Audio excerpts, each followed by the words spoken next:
एक महिला मेरे पास आई, रोने लगी। मैंने कहा क्यों रोती है? मैंने कहा तुम्हारा पैसा है? बोले पैसा खूब है। तो मैंने कहा रोती क्यों? मैंने कहा पति खराब। बोले पति ऐसा नहीं, पति तो बहुत अच्छा है, राम जैसे पति है मेरे। मैंने कहा बहुत अच्छे। मैंने कहा ससुराल खराब? बोले नहीं, बहुत अच्छी ससुराल है। तो मैंने कहा रो क्यों रही हो? औलाद नहीं है? बोले है।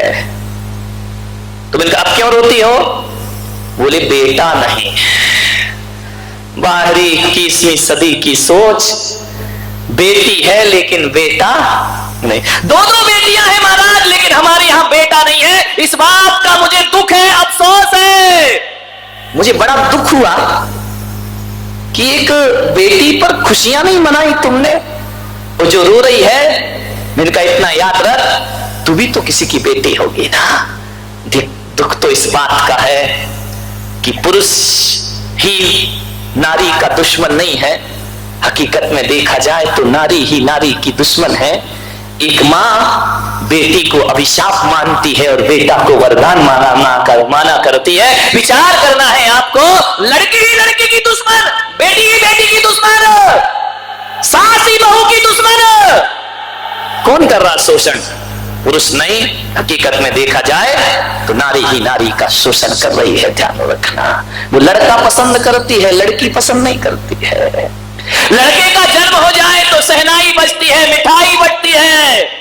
बेटी हो जाए तो ऐसा मुंह बना लेते हो जैसे किसी ने नीम का काढ़ा पिला दिया हो तुमको। ध्यान रखिए मान्यवर, लड़की ही लड़की की दुश्मन बनेगी। मैंने कहा कोई चिंता मत करो, बेटा नहीं है तो। बोले महाराज, मैंने कहा आजकल बेटियां वो काम कर रही हैं जो बेटे नहीं कर पा रहे हैं। ध्यान रख, आज स्कूलों में, कॉलेज में सबसे अच्छा रिजल्ट किनका आता है? लड़कियों का आता है या लड़कों का? ये आवारा ये क्या पढ़ेंगे लिखेंगे? बेटियां पढ़ती हैं, लिखती हैं, नाम कमाया करती हैं। विचार करिए, सुनीता जैसी बेटियां अंतरिक्ष की यात्रा कर लिया करती हैं। वह भी कोई बेटी होती है, और वह भी कोई बेटी होती है इस देश में। प्रतिभा पाटिल जो देश का राष्ट्रपति बनने की ताकत रखा करती है, और वह भी कोई बेटी होती है। इंदिरा गांधी जो पूरे देश में हुकूमत किया करती है। बेटियां कहां कम है बताइए? बेटियां लड़कों से कम नहीं है। और मैं तो ये कहता हूं 21वीं सदी में लड़के पीछे हैं और लड़कियां उनके आगे रहा करती। बेटियों ने बहुत इतिहास रचाए हैं। सिंधु रियो को ले लो, विचार करिए, ये भी किसी घर की बेटी है जिसने ओलंपिक में सिल्वर मेडल पाया। ध्यान रखिए मान्यवर, सोचना है आपको।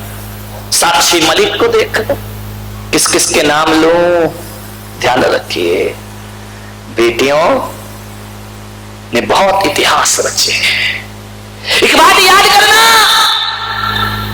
कि बेटियों ने बेटों से अच्छे काम किए हैं। मैंने उस महिला को समझाया, एक बात बताओ, कौरव जैसे 100 बेटे किस काम के? बताइए। कौरव जैसे 100 बेटों ने अपने पूर्वजों को कौन सी ख्याति दिला दी, कौन सा यश दिला दिया, कौन सा सम्मान दिला दिया? कौरव जैसे 100 बेटों ने पूरे कुरुवंश का सत्यानाश कर दिया है। लोग कहते हैं कि बेटा घर का दीपक होता है, लेकिन कभी कभी बेटे घर के अंगार भी बन जाया करते हैं जो अपने घर को बर्बाद। कौरव जैसे 100 बेटों ने अपनी खानदान का कौन सा भला किया बताइए? 1 लख पूत 1.25 लख नाती, रावण घर दिया ना। कौरव जैसे 100 बेटे किसी काम के नहीं। ध्यान रखना बारामती वालों, कौरव जैसे 100 बेटे और रावण के 1 लाख पुत्रों ने कौन सा बड़ा हित कर दिया अपनी खानदान का।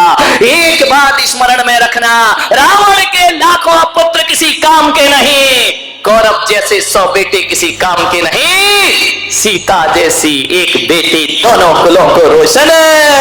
सीता ने वो सम्मान दिलाया जो 100 बेटे मिलकर अपने माँ बाप को सम्मान। एक सीता जैसी बेटी माता पिता को भी पूज्य बना देती है और सास ससुर का नाम भी रोशन। सीता जैसी एक बेटी, चंद्रा जैसी एक बेटी, मैना सुंदरी जैसी एक बेटी, ध्यान रखना अंजना जैसी एक बेटी सारी जगत का नाम रोशन कर दिया करती है। मान्यवर, संसार भोग में लिपटे हुए 100 बेटे किसी काम के नहीं, ज्ञानमती माता जैसी एक बेटी खानदान का नाम रोशन।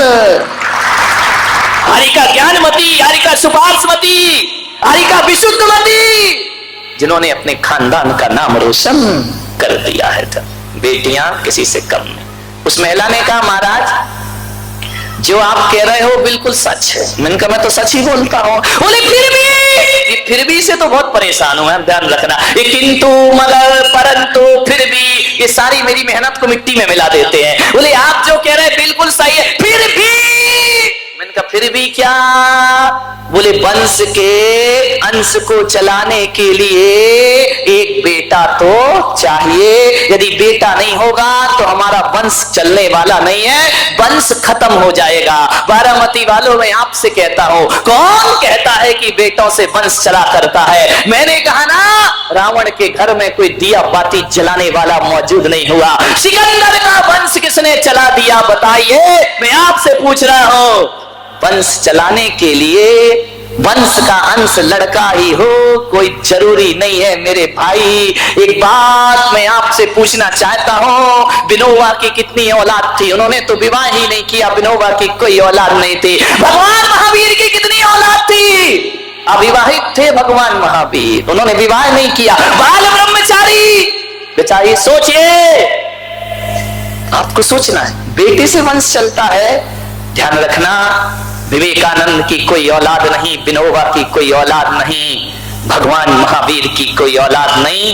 लेकिन बारामती वालों ध्यान रखना, 2600 वर्ष के बाद भी जिनकी एक भी औलाद नहीं है, हम अपने आप को भगवान महावीर का वंशज माना करते हैं। हम अपने आप को कहते हैं हम महावीर के वंश में पैदा हुए हैं, हम कुंद के वंश में पैदा हुए हैं, हम आचार्य शांति सागर के वंश में। इनकी कौन सी औलाद थी? बोलिए। वंश औलाद से नहीं चलता है, वंश अंश से नहीं चलता है। वंश चलाना है तो अंश की जरूरत नहीं, परमहंस बनने की जरूरत हुआ करती है। जो परमहंस हो जाते हैं, बिना औलाद के भी वंश चलता है। ध्यान रखना, कैसे नहीं चलता वंश, विचार करना है आप।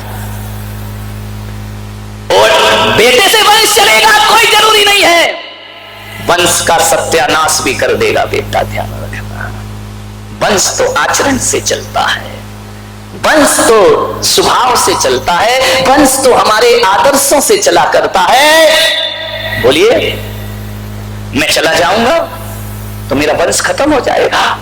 अरे जो घर में है ना मेरे भाई लोग, उनसे वंश नहीं, वंश तो पुलक सागर से चला करता है। ऐसा वंश बनाओ कि सारी दुनिया तुम्हें अपना वंशज मानने में गौरव महसूस करे। ध्यान रखिए, आपसे निवेदन है, लड़का हो या ना हो, लड़की जरूर होना चाहिए। विचार करना है आपको। जिस घर में बेटी है उस घर में दर्द है, उस घर में पीड़ा है, उस घर में संवेदनाएं हैं, एक दूसरे को समझने की समझ है उस घर में। मैं तो ये कहता हूं कि जिस घर में बेटी नहीं हो, बेटी के मां बाप से कि जिस घर में बेटी ना हो उस घर में अपनी बेटी मत देना, गड़बड़ हो जाए। जिस घर में बेटी ना हो उस घर में अपनी बेटी मत दो, क्योंकि वो लोग कैसे बेटी पालते हैं इसका अनुभव उनको होता नहीं है। ध्यान रखिए, बेटी को कैसे पाला जाता है, कौन लड़के वालों ने सिर झुका लिया।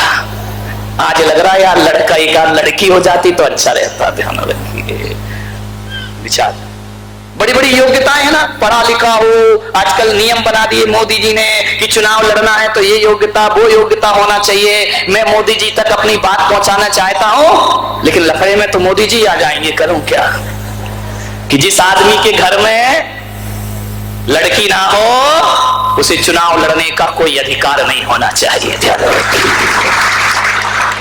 मोदी जी की छूट है। अब वो कहां अब हो जाए तो और गड़बड़ मामला हो जाएगा। कुंवारों की छूट है, लेकिन ऐसा सांसद, ऐसा विधायक, ऐसा पार्षद, ऐसा बना महापौर जिसके घर में बेटी जरूर होना चाहिए, ध्यान रखिए। मैं तो मुनियों से कहता हूं जिसके घर में बेटी ना हो उससे आहार मत लो, ध्यान रखिए। लेकिन अभी बहुत कठिन है इसको चालू करना, मान्य विचार करें। एक बेटी जरूर होना चाहिए, एक लड़की घर में जरूर होना चाहिए। लड़की नहीं तो कुछ भी नहीं घर में। लड़की रौनक है घर की, लड़की आभूषण है घर का, लड़की मर्यादा है घर की, लड़की संस्कार है घर के। एक बेटी जरूर, मंगल होता है उस घर में जिस घर में बेटी हो जाए। तुम ऐसा मुंह बनाते, ऐसा मुंह बनाते हो, बेटी क्या हुआ, बेटी हुई, अरे यस कमाल हो गए। अरे गर्व से छाती ठोक के कहो ये हमारे घर में बेटी का जन्म हुआ है, और बेटी ही मत कहो, ये बोलो कि हमारे घर में लक्ष्मी का अवतार हुआ है। ध्यान रखो, लक्ष्मी आई है वो तुम्हारे घर में। लक्ष्मी है, तिजोरी की लक्ष्मी से सब प्यार करते हैं, लेकिन पेट में रखी लक्ष्मी को प्यार क्यों नहीं करते मेरे भाई? अरे तिजोरी की लक्ष्मी की चाहत है, और गर्भ में जो लक्ष्मी पल रही है उसका अपमान किया करते हो। ध्यान रखिए, मान्य लड़की मंगल है, लड़की शुभ है, लड़की से ज्यादा मंगल। आप एक बात बताओ, अभी जो मंगल कलश यहां पर आया, ये बाजार में जाओ तो एक लोटा रहता है, लोटा मराठी में, हाँ वही समझदार, समझदार को इशारा काफी है। एक लोटा होता है, घड़ा होता है, बाजार से लाओ तो वो घड़ा ही कहलाएगा, लेकिन उस घड़े में कुछ सामग्री डाल दो, एक श्रीफल रख दो, अभी भी वो घड़ा ही है। लेकिन जब वो घड़ा किसी कन्या के हाथ में रख दो तो घड़ा घड़ा नहीं रहता, मंगल कलश बन जाया करता है, वह मंगल हो जाया करता है। उसे मंगल का, कन्या का हाथ लगा और मंगल हुआ, ध्यान रखना है आपको।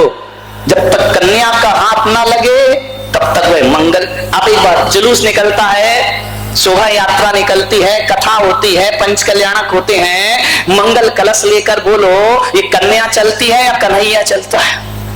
बोलो बोलो, छोरे तुम रख भी मत लेना रे, ये कलश उठाने का अधिकार तो इनको ही हुआ करता है, क्योंकि ये खुद भी मंगल है और कलश को भी मंगल कलश बना दिया करती है। कोई कन्हैया कलश नहीं उठाता है।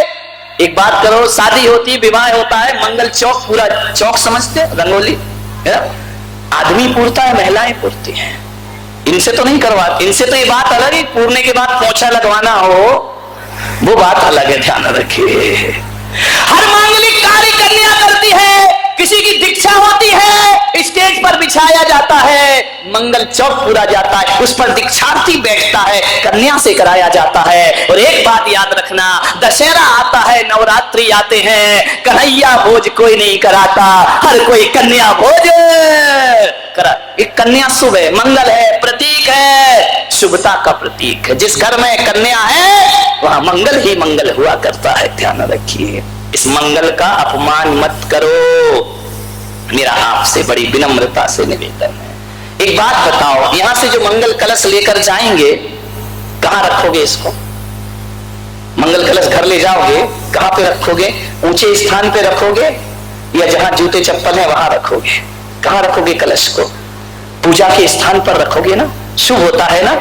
मंगल कलश को लात नहीं मारी जाती है ना, मंगल कलश की पूजा की जाती है, मंगल कलश को पूजा के स्थान पे रखा जाता है। तो बारामती वालों जरा ये तो बता दो कि मंगल कलश को नीचे रखना पाप माना जाता है, मंगल कलश को लात मारना पाप माना जाता है, मंगल कलश को पूजा के स्थान पर रखा जाता है। तो जिस मंगल कलश को पूजा के स्थान पर रखा गया है, तो जिसने उसे मंगल बनाया है, उस बेटी को भी लात नहीं मारी जाना चाहिए, उस बेटी का भी सम्मान होना चाहिए, उस बेटी को भी पूजा का स्थान प्राप्त होना। बुंदेलखंड में बेटियों को लात नहीं मारी जाती है। जैन समाज में भी शादी होती है तो जो कन्या का पीहर पक्ष होता है, चाहे 80 साल के दादाजी हो, पिताजी हो, बड़ा भाई हो, छोटा भाई हो, जब उसका विवाह होता है तो कन्याओं से पैर नहीं छुलवाते हैं। 80 साल के दादाजी भी अपनी बेटी की चरण वंदना किया करते हैं। ये परंपरा जैनों में भी बनी हुई है, ब्राह्मणों में भी बनी हुई है, महाजनों में भी बनी हुई है। वहां बेटी से पीहर पक्ष पैर नहीं छुड़वाता, बल्कि पूरा पीहर बेटी के पैर छुआ करता है। कन्या को मंगल माना जाता है। कन्याओं के साथ अभद्र व्यवहार मत करिए। मान्यवर शुभ है कन्या।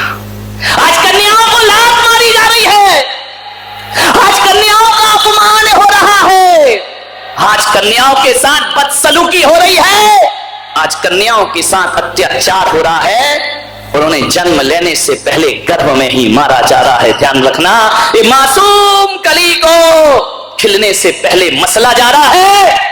ऐसे बूचड़ खाने इस देश में बन गए हैं। लोग गौ हत्या की बात करते हैं, लोग प्राणी हत्या की बात करते हैं, लेकिन आज मैं अहिंसक समाज के बीच में बैठकर कन्या हत्या और भ्रूण हत्या का विषय लेकर के आया हूं। आज दुर्भाग्य है हमारा, ये समाज एक तरफ पानी छान कर पीती है, दूसरी तरफ भ्रूण हत्या भी किया करती है। ध्यान रखिए, सैनी पंचेंद्रिय जीव की हत्या, मारा जा रहा है उसे। एक तरफ तो कहते हैं हम आलू नहीं खाते, प्याज नहीं खाते हैं, रात्रि में भोजन नहीं करते हैं, और अपनी ही कोख के बच्चे को मार दिया करते हैं। ध्यान रखना, बाहरी समाज एक तरफ तो गर्भ कल्याण की पूजा करती है और दूसरी तरफ गर्भपात कराने के लिए भी तैयार खड़ी रहती है। शर्म की बात है ये। जो गर्भपात कराता है उसे गर्भ कल्याण मनाने का कोई अधिकार नहीं हुआ करता है, उसे कोई हक नहीं है भगवान के गर्भ और जन्म की पूजा करने का। ध्यान रखिए, गर्भपात हो रहे हैं। कल पूना से महिला मंच आया था, मुझे बता रहे थे महाराज, झाड़ियों में, नालियों में, नाले के किनारे छोटे छोटे बच्चे, नवजात शिशु पड़े रहते हैं। ध्यान रख, उन्हें फेंक दिया जाता है। कैसी मानवता गिर गई इस धरती से। आदमी ही आदमी का दुश्मन हो गया है, अपने ही बच्चे का गर्भपात कराया जाता है, उसे बेरहमी से मार दिया जाता है, लिंग परीक्षण होता है और पता चलता है कि बेटी है, इसे जन्म लेने से पहले खत्म कर देना चाहिए। मान्यवर, कैसी संवेदनशीलता है तुम्हारी। मान्यवर, बहुत विकट समस्या है। अजन्मे शिशु का वध हो रहा है, भ्रूण हत्या हो रही है। एक मां को पता चलता है कि बेटी है गर्भ में, तो उसका पति और वो और उसकी सास ये मिलकर के उसके गर्भपात करा दिया करते हैं। ध्यान रखिए, गर्भपात 1 पाप 4। एक गर्भपात कराने वाले को 4 पाप लगा करते हैं। आज जो मैं बात कर रहा हूं, हैदराबाद के अलकबीर कत्ल खाने की बात नहीं कर रहा हूं, दिल्ली के ईदगाह कत्ल खाने की बात नहीं कर रहा हूं मैं आपसे, मैं मुंबई के देवनार कत्ल खाने की बात नहीं कर रहा हूं। एक और कत्ल खाना है, एक और बूचड़ खाना है, एक और कसाई खाना है, वो हमारे घरों में पल रहा है। ध्यान रखिए, जिस क्लिनिक में बच्चों का एबॉर्शन किया जाता है, जिस क्लिनिक में बच्चों के गर्भपात किए जाते हैं, मैं उसे क्लिनिक नहीं मानता। मेरी नजरों में वो इंसानों का बूचड़ खाना है, जहां मानवता को कत्ल कर दिया जाता है। मानवता की एक डॉक्टर कसम खाता है कि मैं जीवन दान दूंगा, सफेद कोट पहनता है, शपथ उठाता है कि मैं लोगों की जान लूंगा नहीं बल्कि जान दूंगा। फिर चंद रुपयों के लिए मानवता की हत्या क्यों हो रही है? चंद पैसों के लिए इंसान की हत्या क्यों हो रही है? अपनी ही शपथ भूल गया वो डॉक्टर। 4 पाप लगते हैं। पहला पाप, यदि किसी ने गर्भपात कराया है तो उसने अतिथि की हत्या की है। ध्यान रख, वो गर्भ में आया बच्चा तुम्हारा अतिथि था, और हमारे भारत की संस्कृति है अतिथि देवो भव, देवों की हत्या कर दी आपने।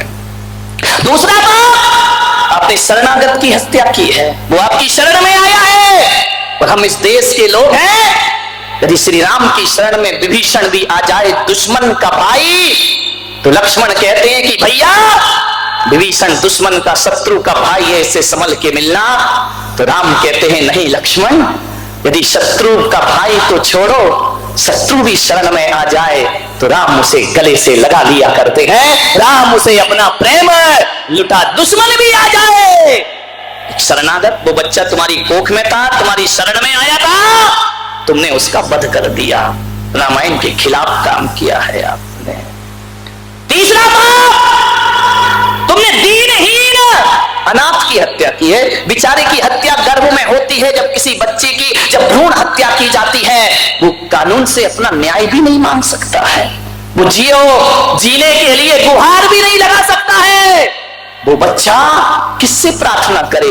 ना कानून सुनता है, ना धर्म सुनता है, और लगता है ये फूल सी कोमल हृदय वाली माँ, उसका हृदय भी ग्रेनाइट की तरह कड़ा हो गया है, उसके भी अपने बच्चे की चीख सुनाई नहीं। एक दीनहीन की हत्या की है। और चौथा पाप, तुमने किसी और की नहीं, अपने ही खून की हत्या की है। ध्यान रखना, जो अपने ही खून की हत्या कर सकता है, उससे किसी और की उम्मीद लगाना बहुत बेकार की बात हुआ करती है। उस आदमी का क्या विश्वास, उस महिला का क्या विश्वास जो अपने ही खून की हत्यारिन है। यदि कोई गर्भपात कराती है तो एक बात ध्यान रखना, गर्भपात एक है, 3 के हाथ खून से रंगे हुए हैं। मानव का खून, ये खून के धब्बे, एक बात याद रखना, कपड़े में पड़े धब्बे तो धोबी घाट में धुल जाते हैं, लेकिन आत्मा पे पड़े धब्बे सिर्फ नरक और पशु गति के अलावा कहीं भी धुलने वाले नहीं है। 3 लोगों के खून से प्यारा वो बाप जो अपनी पत्नी को गर्भपात करने के लिए मजबूर कर देता है। पहला हत्यारा, उसके हाथ खून से रंगे हैं, मर्डर किया है उसने अपने बच्चे का। दूसरी हत्यारिन वो सास जो अपनी बहू को गर्भपात कराने के लिए प्रेरित करती है, वह भी नरकों की यात्रा करेगी, ध्यान रखना।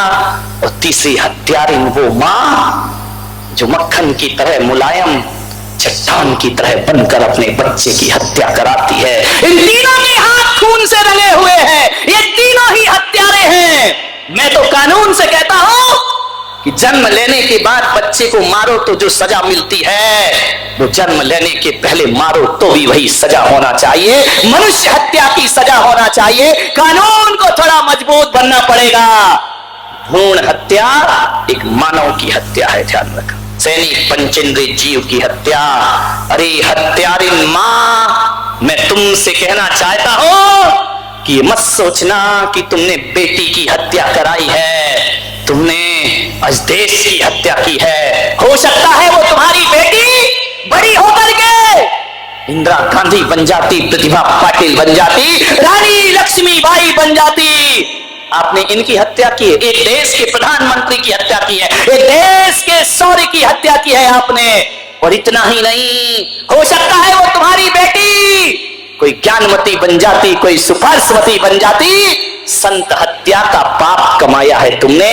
आप बेटी तो छोड़ो, यदि बेटे की भी हत्या कराई है, आने वाले विवेकानंद की हत्या की है आपने। आपने एक महावीर की हत्या की है, जिसने गर्भपात कराए हैं, उन्होंने केवल औलाद को नहीं मारा है, आने वाले महापुरुषों की हत्याएं उन्होंने की है। और आपको संत हत्या का पाप लगेगा, आपको ध्यान रखिए।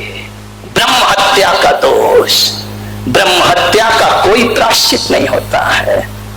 ना जाने वो बेटा आगे जाके क्या बन जाता, वो औलाद क्या बन जाती। ये भारत के भविष्य को मारा है आपने, ध्यान रखिए। बहुत बड़ा पाप किया है, सुख चैन छीन लिया है आपने। मान्यवर, कैसी जिंदगी है इस मां की।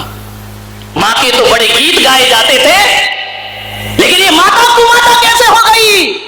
ये तो सुना था कि पूत कपूत होते हैं, माता कभी कुमाता नहीं होती, लेकिन कलयुग में इस माता ने भी कुमाता बन करके दिखा दिया है। आज तीर्थंकर का जन्म नहीं होता, आज अवतार पुरुष धरती पर नहीं आते, क्योंकि उन्हें डर लगता है कि किसी हत्यारिन मां की कोख में चला गया तो जन्म लेने से पहले मेरी हत्या हो जाएगी। ध्यान रखना, ये कलयुग है। अरे तुम्हारा तो वो सम्मान था कि अपनी औलाद तो छोड़ो, तुम तो दूसरों की औलाद को पाल पोस कर यशोदा का नंद लाला खड़ा कर दिया करती थी। तुम तो वो मां थी जिसने अपने ही बच्चे को नहीं पाला, देवकी के बच्चे को भी पाल कर यशोदा बड़ा कर दिया करती है। ध्यान रखिए, हत्या कर दी बच्चों की। मानिए हर एक नागिन भी जब अपने बच्चे को खाती है ना, तो जन्म देने के बाद खाती है।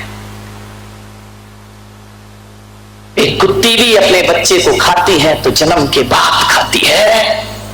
आपकी जिंदगी तो उससे भी बदतर है। तुमने तो जन्म लेने का मौका ही नहीं दिया, जन्म से पहले ही उसका भक्षण कर गए। किस तरह से स्तर गिर गया हमारा, ध्यान रखिए। ये तीनों हत्यारे हैं, डॉक्टर भी हत्यारा है, मां भी हत्यारिन है, वो सास भी हत्यारिन है, और जो जो उस हत्या में शामिल है ये खून के दाग मिट नहीं पाएंगे। ध्यान रखना, मेहंदी के रंग से भी लहू के रंग मिटने वाले, कहां छिपाओगे इन दागों को? सोचना है आपको।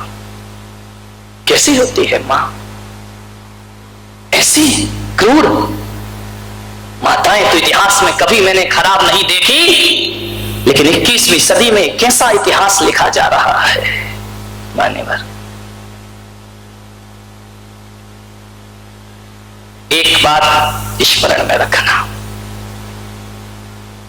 जो सेवा जो काम बेटी करती है, बेटों से उम्मीद मत रखना। ध्यान रखिए। देखा नहीं बेटों के हाल अखबारों में पढ़ रहे हो?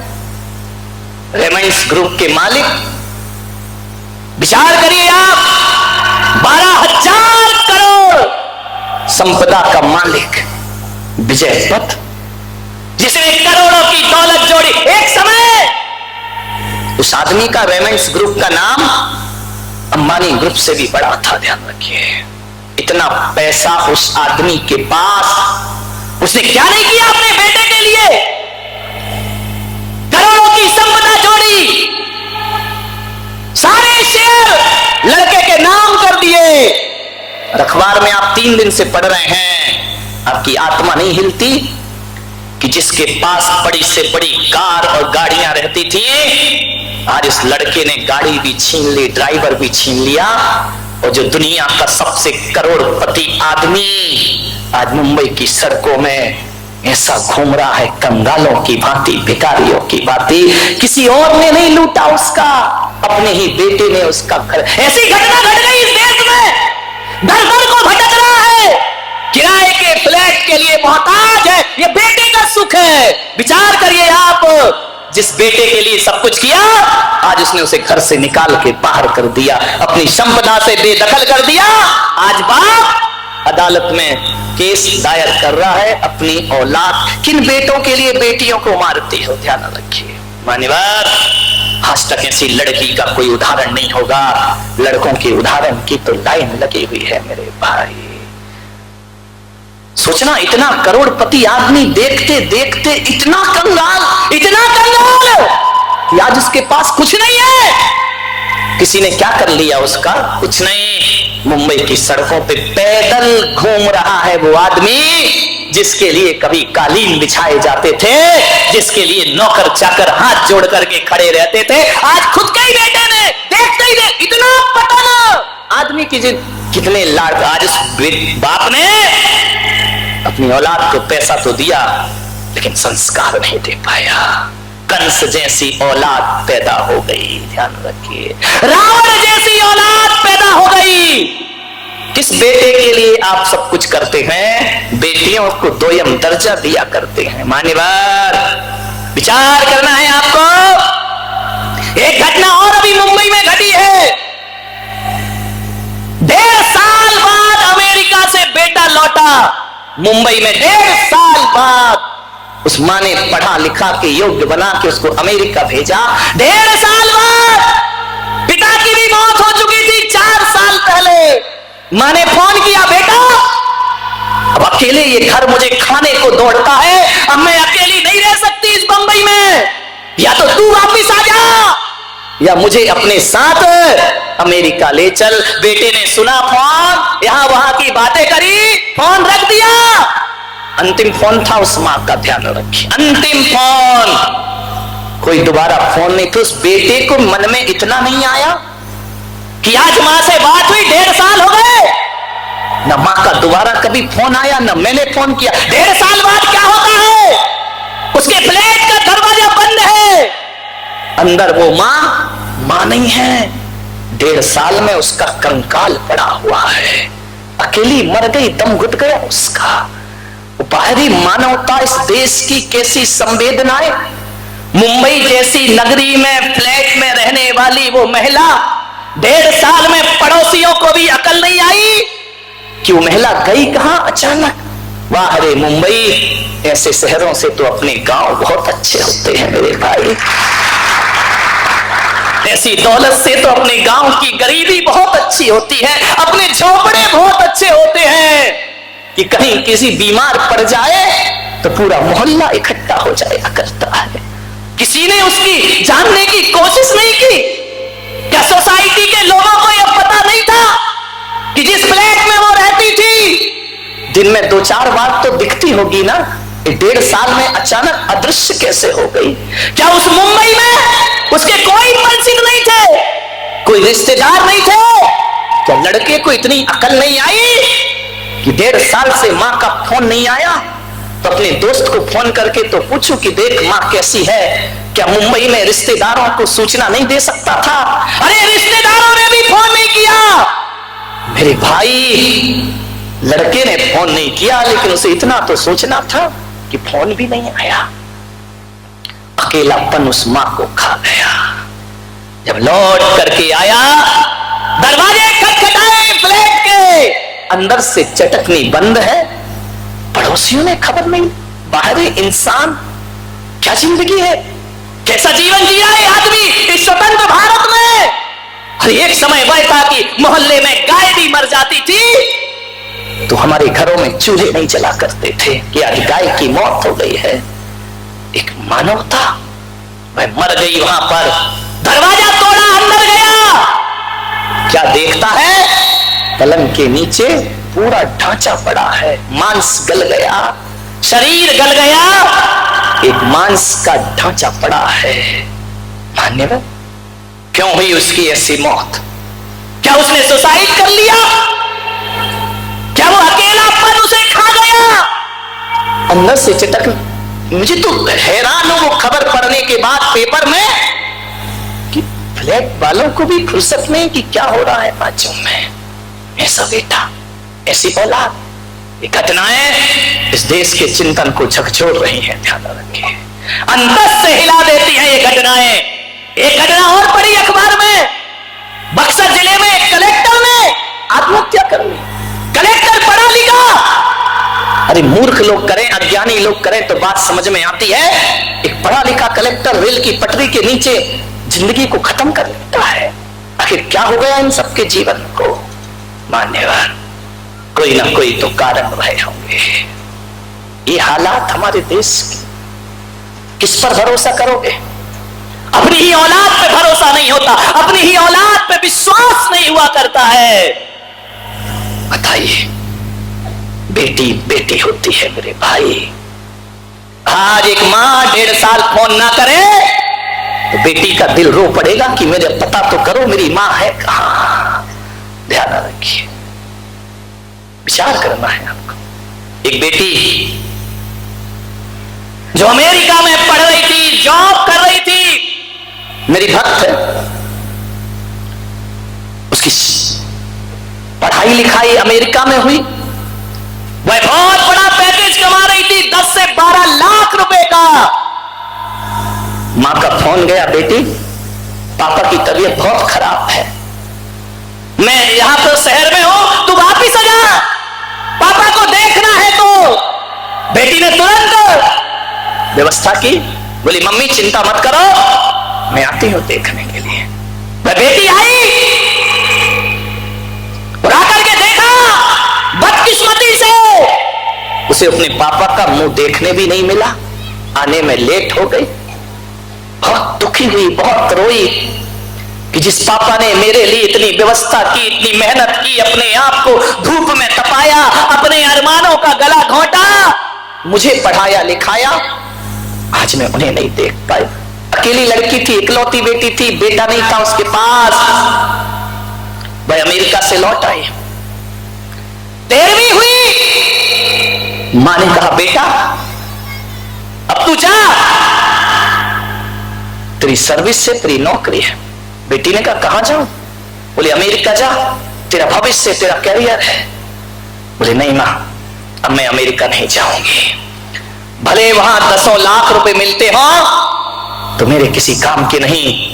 जहां मेरी मां अकेली रहे, मैं ऐसी दौलत को ठोकर मारती हूं। लाख रुपए के पैकेज में काम कर लूंगी, लेकिन अपनी मां को छोड़कर कभी अमेरिका नहीं जाऊंगी। उसने अपनी पढ़ाई, अपनी लिखाई, अपनी नौकरी सब छोड़ दी। अब मैं वापिस, मां ने कहा बेटा तूने इतने अरमानों से पढ़ा है, इतनी मेहनत से पढ़ा है, उसे मिट्टी में मत मिलाओ मेरी वजह से, मैं जी लूंगी। बोले नहीं मां, अब ये बेटी वापस लौट कर नहीं जाएगी, वही रहने लगी। कम रुपए कमाऊंगी लेकिन मां के साथ रहूंगी। मेरी मां का कौन है मेरे बिना। एक दिन मां ने कहा बेटी तू बड़ी हो गई, अब तेरी शादी करना है। लड़के देखने आते, बात करते, देखने के लिए लड़के आते। लड़की एक शर्त रख देती कि मैं उसी लड़के से शादी करूंगी जो मेरे साथ साथ मेरी मां को भी अपने घर लेकर के चलेगा। किसी की हिम्मत ना हुई मेरे भाई, बड़े बड़े करोड़पतियों की हिम्मत ना हुई कि तू चले तो चले, दहेज में मां को भी ले जाएंगे। बोले ये नहीं हो सकता है। अच्छे अच्छे घरों के रिश्ते छूट गए। लोग आते, देखते, बात करते, लड़की बहुत सुंदर थी, सब कोई पसंद कर लेते, लेकिन जब वो शर्त रखती हर कोई लौट जाता, कोई उससे शादी करने को तैयार नहीं। एक दिन वो मां मेरे पास रोते रोते आई, महाराज इसको कुछ समझाओ, ये बड़ी हो गई है, मेरे कारण अपना भविष्य बिगाड़ रही है, महाराज इस बच्ची को आशीर्वाद दो। मैंने कहा बेटा क्या हुआ। बोले कुछ नहीं महाराज मैं खुश हूं। मैंने कहा तू खुश है और मां दुखी है। बोले मां सोचती है कि मेरे जीते जी इसका घर बस जाए, इसके हाथ पीले हो जाएं। बेटी कहती है मां सोच रही है वो अपनी जगह अच्छी बात है, लेकिन महाराज मैं अपनी मां को नहीं, मैं किसके हवाले छोड़ूं इसे, कोई नहीं है इसका, पिता है नहीं है, और मैं इकलौती बेटी मैं छोड़। मैंने कहा बेटी शादी तो करना पड़ेगी ना, तू शादी नहीं करेगी तो मां की आत्मा दुखेगी।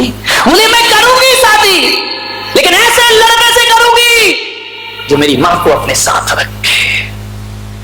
मां ने कहा महाराज इसको सद्बुद्धि दो, ये बावली है, ये पागल है, मेरे चक्कर में अपनी जिंदगी बर्बाद कर रही है। उस बेटी ने कहा मां शादी होगी तो उसी लड़के से होगी, वरना जिंदगी भर कुंवारी रह लूंगी, लेकिन अपनी मां को दर दर की ठोकरें नहीं खाने दूंगी। ध्यान रखिए, क्या इतनी ताकत आपके बेटों में है। बेटा तो बहू लाता और कहता आई एम सेपरेट, तुम अलग और हम अलग। ध्यान रखिए, तुम्हारा बेटा तुम्हारे दुख दर्द के लिए विदेश छोड़ के आ सकता है, इतना बड़ा पैकेज छोड़ के। वो कहेगा मम्मी सब सेटल कर लेना, मैं पैसा भेजते जाऊंगा, आराम से रहना, मैं नहीं आ सकता हूं। ध्यान रखिए, ये आवाज, ये दर्द, ये पीड़ा केवल बेटियों में हुआ करती है। ध्यान रखिए मान्यवर, पूरी कायनात में नारी के पास जो हुनर है वो किसी पुरुष के पास नहीं हो सकता है। ध्यान रखिए, हर परिवेश में पनपती है बेटी, हर परिवेश में पनपती है महिलाएं, नारी, हर माहौल में ढलती है बेटी, औरों को सुख देती है, खुद के आंसू पीती है बेटी। ध्यान रखिए। उस बेटी ने कहा मैं नहीं करूंगी। मां ने कहा महाराज अपने प्रवचन से जैसे भी हो इस बेटी का ब्रेन वॉश कर दो, नहीं तो मैं इसे देख देख के तड़प तड़प के मर जाऊंगी। मैंने कहा चिंता मत करो, मैं साधु हूं, मैं संत हूं, शादी विवाह कराना मेरा काम नहीं हुआ करता है, लेकिन मेरा एक भक्त है, उसने देखा, उसने कहा महाराज इससे पूछो कितना पैसा चाहिए इसे शादी, कैसा घर चाहिए। लड़की ने कहा मुझे कुछ नहीं चाहिए, मैं झोपड़ी वाले से शादी कर लूंगी, लेकिन शर्त एक ही है कि मेरी मां को साथ रखेगा। धन्यवाद। कई लड़के आए चले गए, किसी ने हिम्मत नहीं की, लेकिन इरादे अपने बुलंद हो। एक लड़का मिला, मालूम है 25 लाख रुपए का पैकेज है उसका, मेरा भक्त है। उसने कहा महाराज अरे आप आशीर्वाद दो तो मैं इसकी शर्त कबूल करता हूं और इस लड़की से अपना विवाह करने को तैयार होता हूं। ध्यान रखिए, उस लड़के ने कहा कि मैं तेरी मां को अपने पास रखूंगा। दोनों की शादी हो गई महीने भर। मैंने लड़की से पूछा कि बताओ बेटा, तुम्हें कबूल है ये लड़का? उसने कहा महाराज मुझे कबूल है, लेकिन मैं एक चीज कह सकती हूं कि इनसे ये कह देना कि मैं अपनी मां को दुखी नहीं देख सकती हूं, वो साथ रहेगी। मैं इनका विवाह में सुख मिलता है। बोले विवाह में सुख मिलता है मैं जानती हूं, शादी में सुख मिलता है, भविष्य बनता है, लेकिन शादी से जो सुख मिलता है उससे ज्यादा 1000 गुना सुख मुझे अपनी मां की सेवा करने से प्राप्त हुआ करता है। और एक बात याद रखना कि विवाह तो हमारा हो जाएगा, लेकिन ये बात ये लड़का कभी ना भूले कि मेरी जिंदगी में पहले मां आई है और मां की बदौलत तू मेरी जिंदगी में आया है, तो पहले मेरी मां का सम्मान होगा, उसके बाद ही अपनी जिंदगी में तेरे नाम तो शादी की। मान्यवर एक लड़का और है जयपुर में, मेरा भक्त है, जिनशरणम तीर्थ का ट्रस्टी है, रितेश आसिमा लोहाड़िया, मेरे परम भक्त है। मालूम है उसने शादी की उस लड़की से, बड़ी आदर्श लड़की, वो भी अपने माँ बाप की इकलौती लड़की थी। उसके ससुर की मौत हो गई, सास अकेली बची, कैंसर हो गया सास को। मैं कहता हूं कि वो रितेश लोहाड़िया, आज गर्व की बात है कि मैं आपके बीच बैठकर उसका नाम ले रहा हूं। उसने अपनी मां से कहा कि मां मेरी सास को कैंसर हो गया है, अब कोई उसके पास नहीं है, अकेली है, धन है उसकी मां। उसकी मां ने कहा कि जा अपनी सास को इस घर में लेकर के आ और मेरे से ज्यादा ख्याल उसका रखना, उसकी सेवा करना। मान्यवर 3 साल सेवा की उसने दामान बन करके। अरे जो ख्याल बेटी नहीं रख पाई वो दामान ने अपना सास का ख्याल रखकर उसका जीवन का अंत कराया, उसकी मृत्यु हुई। ध्यान रखना, कौन है 2 माँ, आदमी आज का बेटा एक माँ को नहीं रखता है अपने घर में, उसने 2 माँ को बराबर का सम्मान दिया, बराबर की इज्जत दी। ध्यान रखिए, उस बेटी ने कहा कि मैं कुछ भी कर लूं अपने जीवन में, अरे माँ बाप तो सबको मिलते हैं, लेकिन मेरे जैसा पति दुनिया में किसी को प्राप्त नहीं हुआ करता है। अगर माँ बोझ लगती है, वो कुत्ता पाल सकता है, मगर माँ बोझ लगती है। क्या कुत्ते ने उसे इतनी भी वफादारी न सिखलाई? मैं बेटी थी, अपनी माँ को वृद्धाश्रम से वापस ले आई। ध्यान रखिए मान्यवर, कुत्ते के लिए जगह है, माँ के लिए जगह नहीं है।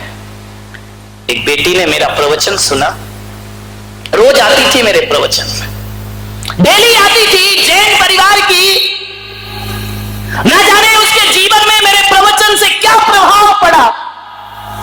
उसकी शादी की तैयारी हुई, एंगेजमेंट हो गई, शादी की होटल बुक हो गई, कार्ड बट गए, डेट फिक्स हो गई, सब तरफ पत्रिकाएं पहुंच गई। बेटी बड़ी खुश, मां बड़ी खुश कि आज किसी अच्छे घर में मेरी बेटी की शादी। अचानक काम करते करते मां बेहोश हो गई, बेटी घबरा गई, मां को चक्कर क्यों आ गया? लोगों ने कहा ज्यादा खुशी है इसलिए आ गया, किसी ने कहा बेटी अब अलग हो रही है इसलिए आ गया। पिता ने उसे अस्पताल ले गए, एडमिट किया। देखो क्या बात है, डॉक्टर ने जांच की, किसे अचानक चक्कर क्यों आया? मालूम है, जिसकी बेटी 28 साल की हो गई हो, उस बेटी की शादी हो रही है और इधर मां को चक्कर आ गया। 45 साल 40 साल की वह मां, मालूम है आपको, डॉक्टर ने जैसे जांच की, पैरों तले जमीन खिसक गई उसके। डॉक्टर ने कहा कि शुभकामनाएं, तुम फिर से मां बनने वाली हो। उस मां ने सोचा इस उम्र में मां बन रही हूं, इस अधेड़ उम्र में, यहां बेटी की शादी है और मुझे फिर से मां बनना है। बड़ी चिंतित हो गई, माथे पर पसीना आ गया उसके। उसने बड़ी चिंता भरी नजरों से पति की तरफ देखा। पति ने देखा कि मां बनने वाली है, घर गई उदास निराश। इस उम्र में मां बनना शोभा देता है? बेटी की उम्र मां बनने की है, मैं मां बन रही हूं। गई सास के पास, अम्मा जी। मां ने कहा बेटा क्या हुआ? बोले मां मैं फिर से मां बनने वाली हूं। सास ने कहा पागल हो गई तू, इस उम्र में फिर मां बन रही है, मैं क्या कर सकती हूं? सास ने कहा ये बात किसी को पता ना चले, उधर शादी की तैयारियां हैं, इधर तू मां बन रही है, व्यवहारिकता शोभा नहीं देती है। एक काम कर, जा इसका गर्भपात करा दे, इस बच्चे को खत्म कर दे, जन्म लेने का मौका मत दे इसे। अंदर गई उठकर अपने कमरे में। एक तरफ तो मेरा सत्संग करती रही वो, दूसरी तरफ सास और पति कह रहे हैं कि इसका गर्भपात करा दे। एक धर्म संकट में आकर के खड़ी हो गई, मैं गर्भपात कराऊं? और कभी बेटी को देखती कि इसकी शादी हो रही है, ये क्या सोचेगी मुझे देख करके। उसने बेटी ने देखा मां बहुत उदास रहती है। उसने एक दिन पूछा मम्मी उदास क्यों हो? कुछ नहीं बेटा तेरी शादी है ना। बोले नहीं मम्मी, तुम्हारी उदासी में मेरी शादी की झलक नहीं दिखती है, कोई बात है जो तुम्हें भीतर भीतर खाए जा रही है, मैं तुमसे पूछती हूं कि तुम्हें बताना पड़ेगा।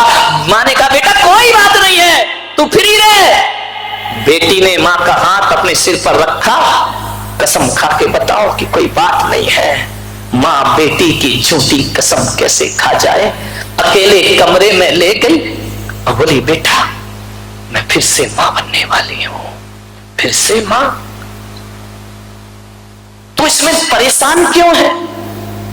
दादी कहती है कि गर्भपात करा लो, तेरे पापा कहते हैं अबॉर्शन कर दीजिए इसका, तेरी शादी हो रही है, इस उम्र में शोभा देता है। उसने कहा मां तू परेशान मत हो।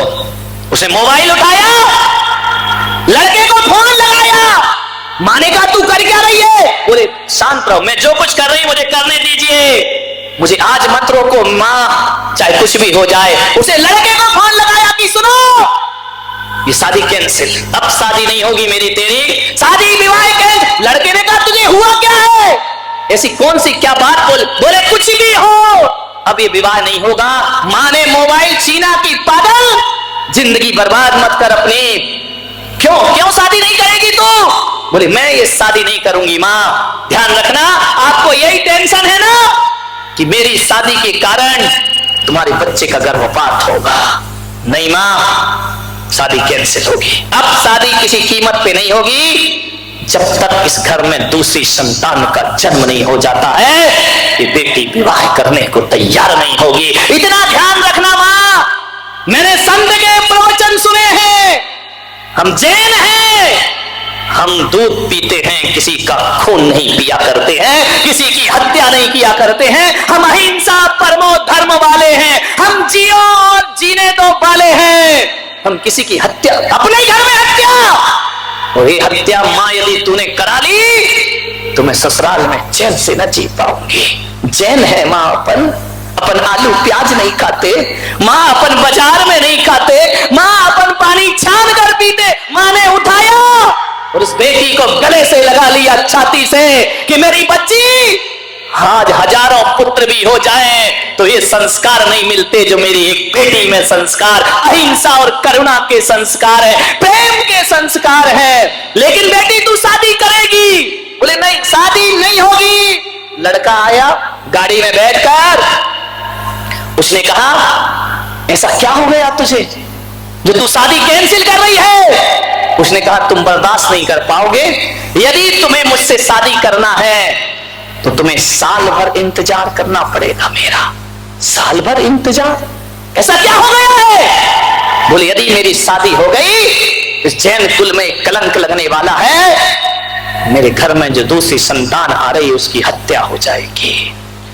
उस लड़के ने कहा पागल, इतनी सी बात तू अपने जीवन को खत्म कर रही है?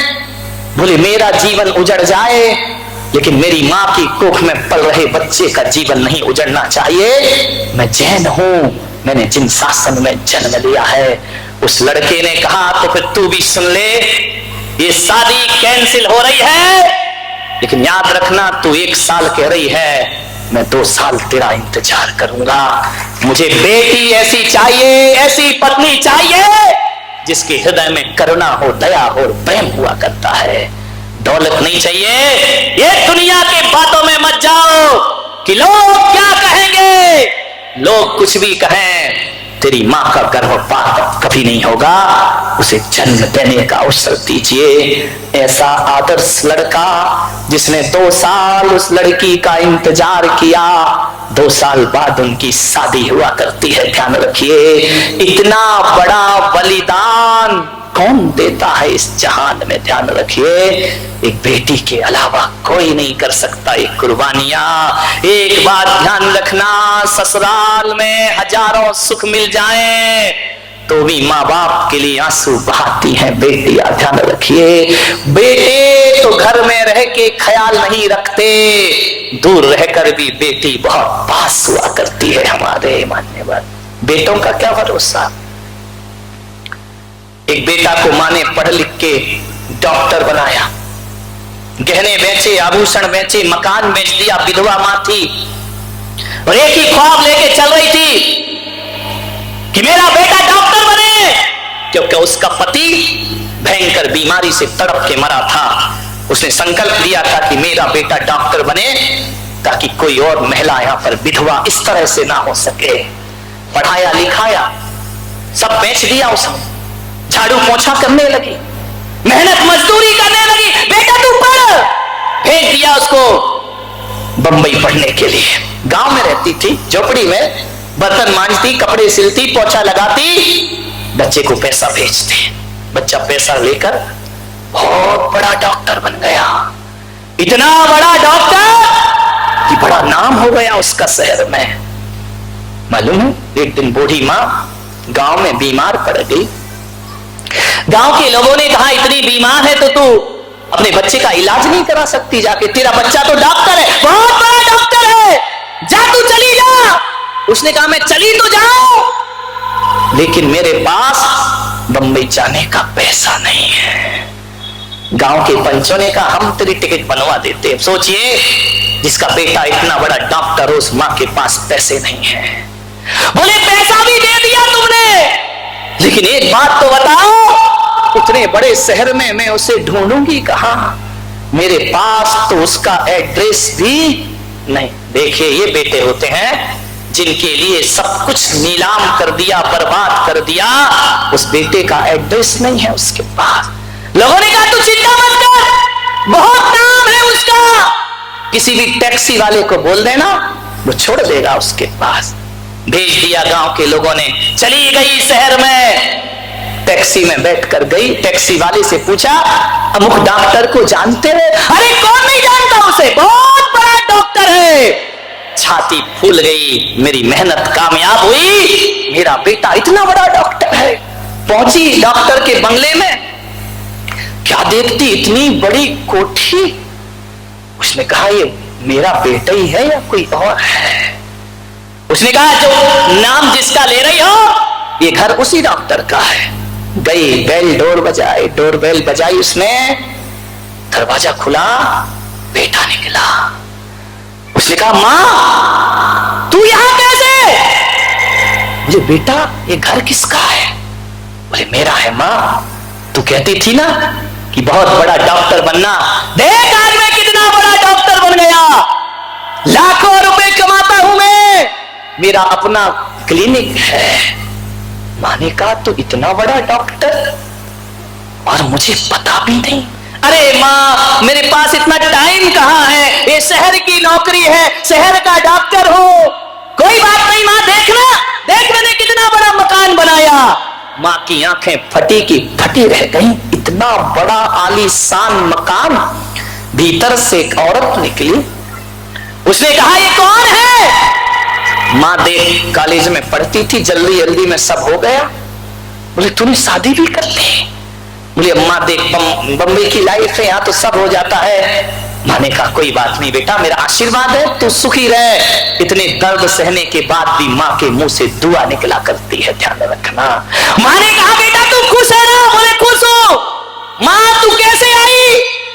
गांव वालों ने व्यवस्था कर दी, बेटा मैं आ गई, बहुत बीमार हूं बेटा, तू इलाज करेगा मेरा? अरे क्यों नहीं, मैं करूंगा तुम्हारा इलाज। इलाज किया उसने, 7 दिन अस्पताल में रखा उस मां को।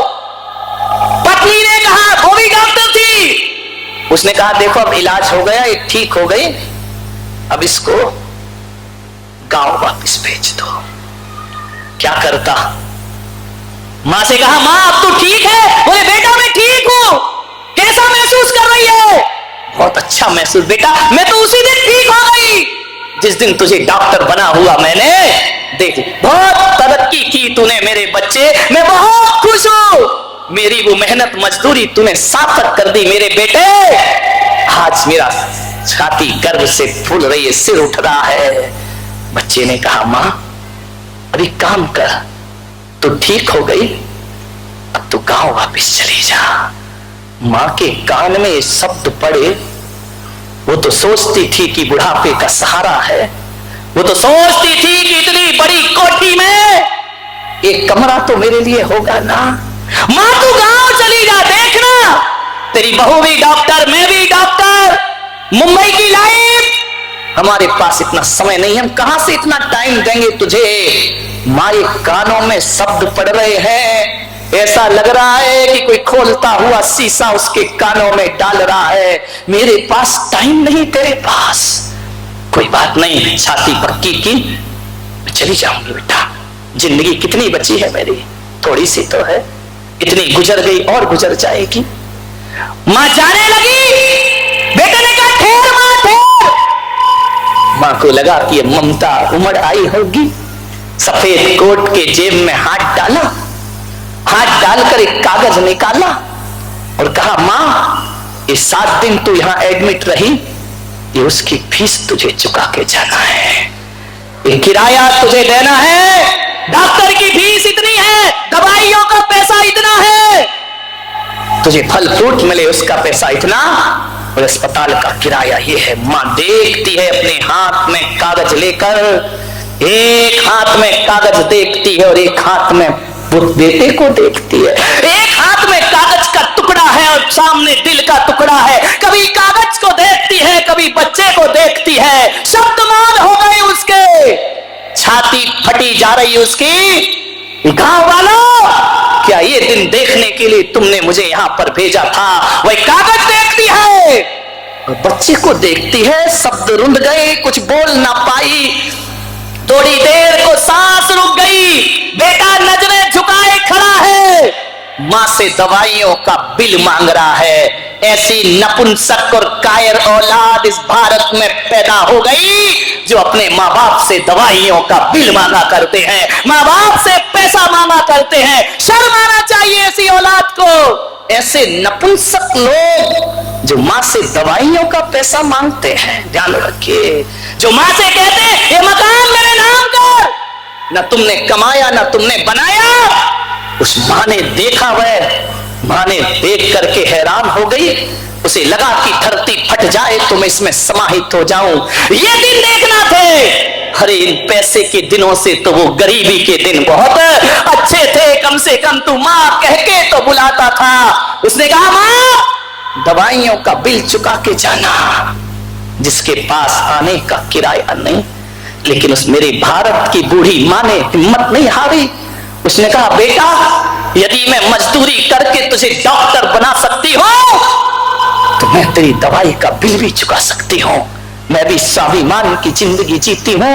और आज तो मेरे पास पैसे नहीं है बेटा, लेकिन एक माँ ये वचन देती है कि मौत से भी सांसें उधार मांगना पड़े तो उससे पहले मैं तेरा बिल चुका करके जाऊंगी। इतनी आसे ध्यान रखिए। मैं झाड़ू पोछा मजदूरी करूंगी लेकिन तेरा बिल जरूर चुकाऊंगी। एक बात बताए भारत का बेटा, तुमने दवाई का बिल मांग लिया, तुमने अस्पताल का बिल मांग लिया, और यदि ये मां तुमसे बिल मांग लेती कि बोल बच्चे तूने तो मुझे 7 दिन अस्पताल में रखा, उसका किराया मांग रहा है, मैंने तुझे 9 महीने पेट में रखा, उसका किराया कौन देगा? कौन देगा वो किराया मुझे? यदि ये मां मांग ले बिल, आज कोई भी मां अपने बच्चे को बिल पकड़ा दे कि तेरे लिए रात रात जागी हूं, उन रातों का बिल चाहिए मुझे, तेरे गंदे कपड़े धोए हैं उन कपड़ों का बिल चाहिए मुझे। और आज एक मां कह दे कि तेरे लिए जो कुछ भी किया उन सब बात का मुझे बिल चाहिए। और आज हिंदुस्तान की मां यदि अपने बेटे से बिल मांग ले कि मैंने तुझे आंचल का दूध पिलाया है, उस बात का मुझे बिल चाहिए, तो मैं कहता हूं किसी भी धनवान बेटे के पास इतनी दौलत नहीं होगी जो मां के दूध का कर्ज अदा कर सके। है इतनी दौलत तुम्हारी तिजोरी में, मां के दूध का कर्ज अदा कर सके? अरे कितना क्या कमाया है तुमने, कितनी दौलत है तुम्हारे पास? मैं तो कहता हूं गुलक सागर कि पूरे हिंदुस्तान को भी बेच दो तो भी मां के दूध का कर्ज नहीं चुक सकता है। ध्यान रखिए, ये हालत करते हैं बेटे अपनी मां बाप के। ध्यान रखिए, कोई काम नहीं आता, अंत में बेटी काम आती है। ध्यान रखिए, महिलाओं से मेरा निवेदन है कि बेटियों को बहुत प्यार दो, बहुत इज्जत दो। कोई साथ ना दे, हर मां का साथ एक बेटी जरूर दिया करती है। ध्यान रखें। समय हो गया है आपका, ज्यादा हो गया है, बात अधूरी रह गई मेरी। अंतिम बात कह के समाप्त करूंगा। मेरे गले की चिंता मत करो, मेरे गले की इतनी चिंता मत करो, इससे ज्यादा चिंता मुझे तुम्हारे परिवार और तुम्हारे सुखों की चिंता है। ध्यान रखिए, मेरी आवाज को मत दबाओ, शायद मेरी आवाज किसी के बिखरते घर को बचा सके। मेरे भाई ध्यान रखिए, एक लड़की का जन्म हो गया, बाप बड़ा दुखी हुआ, गरीब के घर लड़की पैदा हो गई, दारू पीता था बाप, शराब पीता था, रोज मारता था पत्नी को। लड़की बड़ी हुई, मां मेहनत मजदूरी करके लड़की को पढ़ाती थी, पढ़ ले बेटा पढ़ ले, तू कुछ मत कर, मेरी चिंता मत कर। रोज मां को मार पड़ती थी। लड़की 10वीं 11वीं 12वीं में पहुंच गई, जब बाप मारता था तो लड़की की छाती फटती थी, लेकिन कह कुछ नहीं सकती थी। एक दिन लड़की ने कहा कि पापा मम्मी से काम नहीं होता है, मैं आगे पढ़ना चाहती हूं, ये दारू पीना छोड़कर मुझे पढ़ा दो पापा। बाप ने कहा पागल हो गई है, तुझे पढ़ा दूं पराया धन, एक लड़का हो जाता तो मेरा साथ तो देता, तू पैदा हुई है मनहूस लड़की, निकल तू मेरे पास, मैं तुझे नहीं पढ़ा सकता हूं, मेरे पास कुछ नहीं है। दारू पीने को पैसे हैं लेकिन लड़की को पढ़ाने को पैसे नहीं है। मां बड़ी दुखी हुई, मां ने मार खाई, गाली खाई। लड़की से बोली तू चिंता मत कर, तू पापा की चिंता मत कर, न मेरी परवाह, बस तू पढ़ जा बेटा, तू पढ़, मैं बर्तन साफ करूंगी, मैं कपड़े धोऊंगी, तू पढ़। मां बेटी ने कहा मां मैं अब नहीं पढ़ सकती, मेरा जी भर गया, मैं कैसे पढ़ूं इस हालात में। बेटा तू, मैं तुझे मेरी कसम है, तू पढ़ाई कर। उसे बाहर भेज दिया पढ़ने के लिए, फीस भेजती, रुपया भेजती। एक दिन बहुत बीमार हो गई, प्राण अंत होने का समय आ गया। जैसे तैसे उसने अपने को संभाला। बाप दारू पीता था, शराब पीता था। बाप ने इतना बीमार कि बोले शहर ले जाओ, नहीं तो चंद दिनों का मेहमान है। शहर ले गए, अस्पताल में। जिस अस्पताल में इस बाप की जांच हुई, पता चला कि इसकी दोनों किडनी खराब हो गई है, ये मर जाएगा, ये नहीं बचेगा। जिसने जांच की, जब इसने अपने आंखें खोली तो देख करके हैरान हो गया। वो डॉक्टर कोई और नहीं, उसकी ही बेटी थी जो पढ़ लिख करके डॉक्टर बन गई थी, और किस्मत ने उसकी ही अस्पताल में उसे भेज दिया। उसने मां को बुलाया कि मां ये पापा है। बोले हाँ बेटा, अब इनकी जिंदगी नहीं बचे। बोले बचेगी, मैं बचाऊंगी जिंदगी। वो भूल गई कि बाप ने मुझे निकाल दिया था, बेटी का दिल था ना, मैं बचाऊंगी। उसने कहा मां किडनी चाहिए इन्हें एक। मां से कहा सबकी किडनी दिखाई, कोई मैच नहीं की। मां से कहा मां तू दे दे किडनी। उसने कहा पागल है, इसे किडनी दे दूं मैं? जिसने मेरी ये हालत कर दी है। बोले माँ वो सब भूल जा, पापा तो पापा होते हैं, माँ उनका जीवन बचा, अपनी किडनी दे दे। माँ बहुत आई, माँ ने कहा मैं अपनी किडनी नहीं दे सकती हूँ। बिल्कुल नहीं दे सकती हो। बेटी ने कहा माँ तू कैसी माँ है, अपने पति के लिए किडनी नहीं दे सकती, एक किडनी दे दे माँ, कितनी जिंदगी है तेरी, देख मेरे पापा प्राणांत हैं। उस माँ ने कहा बेटी तू किस मिट्टी की बनी है, जिस बाप ने तेरे साथ बदसलूकी की उसको किडनी दे रही है। माँ से पूछा माँ एक बात बता तू कैसी पत्नी है, किडनी क्यों नहीं दे रही। माँ ने लड़की का हाथ पकड़ा और फूट फूट कर रोने लगी। इतनी रोई कि लड़की का दिल भर आया। लड़की ने कहा माँ बता तू ऐसी नहीं थी, तू किडनी क्यों नहीं दे रही है।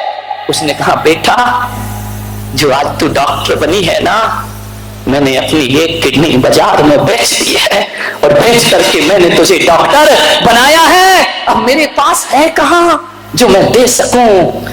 लड़की ने सुना कि माँ अपने अंग बेच बेच कर तूने मुझे डॉक्टर बनाया है, तूने मुझे यहां तक पहुंचाया, पहले क्यों नहीं बताया। बोले मुझे मालूम था बेटी कि यदि मैं बता दूंगी तो तू पढ़ाई छोड़ देगी। माँ वो होती है मेरे भाई। कहते हैं उस लड़की ने जो खुद डॉक्टर थी अपनी एक किडनी निकलवाई और अपने बाप की किडनी में अपनी किडनी लगवा दी और अपने बाप को जीवन दान प्रदान किया। मान्यवर सोचना है आप, एक गौतम सिंघानिया है जो बाप को धर सड़कों पे भटका रहा है, और एक ये बेटी है जिस बाप ने दुष्कारा प्यार नहीं किया उसे अपनी किडनी दान में दे दिया करती है। मान्यवर सोचना है आपको, बेटियों की कीमत समझिए। उस दिन उस बाप को लगा कि बेटी यदि कितने भी बेटे हो जाते, तेरे जैसी बेटी मुझे आज तक दुनिया में प्राप्त नहीं हो सकती थी। आज संकल्प ले लीजिए जितने भी लोग बैठे हैं, जिन्होंने गर्भपात करा लिया है वो किसी बड़े आचार्य से जाके प्रायश्चित करें। और आपसे निवेदन है, बहुओं से बेटियों से आपसे भी निवेदन है, कितने भी बुरे दिन देख लेना, अपने घर में अपनी बहू अपनी बेटी को गर्भपात के लिए कभी मजबूर मत करना। ये बहुत बड़ा पाप है, बहुत बड़ा अपराध है। संकल्प लीजिए, हर साथ संकल्प ले कि हम गर्भपात न करने देंगे, न करने की अनुमोदना करेंगे। ध्यान रखिए, बहुत बड़ा पाप है। और आपसे एक निवेदन है अंतिम, यदि आपके पेट में अनचाही औलाद आ गई है तो पुलक सागर तुमसे इस भरी सभा में कह रहा है, उसे जन्म लेने का अवसर दीजिए, उसे मारिए मत। आ गई है औलाद, आ जाने दो, उसे मारो मत। और यदि तुम पाल ना सको उसे, उन बेटी को, उस बेटे को पाल ना सको, तो सुबह 5 बजे मेरे कमरे के दरवाजे पे डाल जाना। ये पुलक सागर कहता है कि मैं समाज में यशोदाएं खड़ी कर दूंगा जो देवकी के बच्चों को पाल पोस के बड़ा कर देंगे। ध्यान रखिए, मेरे दरवाजे पे डाल जाओ अनचाही औलाद, लेकिन उसे मौत के घाट मत उतारिए। ध्यान रखिए। और आप पुरुषों से भी मेरा निवेदन है कि बेटी को ही इतना प्यार मत दो, तुम्हारी पत्नी भी किसी की बेटी है, उसे भी उतना ही सम्मान उतना प्यार दो कि वो अपनी कोख में पल रही बेटी की हत्या करने के भाव भी पैदा ना करे अपने जीवन में। ध्यान रखिए। मान्यवर आप सबने सुना है, अनुग्रहित हूं, बड़ा मार्मिक विषय था। बेटियों की रक्षा करो। डॉक्टरों से निवेदन है, हत्यारे मत बनो, जीवन दाता बनिए अपने जीवन में। आप नमोकार चैनल को सब्सक्राइब जरूर कीजिए और वीडियो को सबसे पहले देखने के लिए बेल आइकन पर क्लिक करना ना भूलें।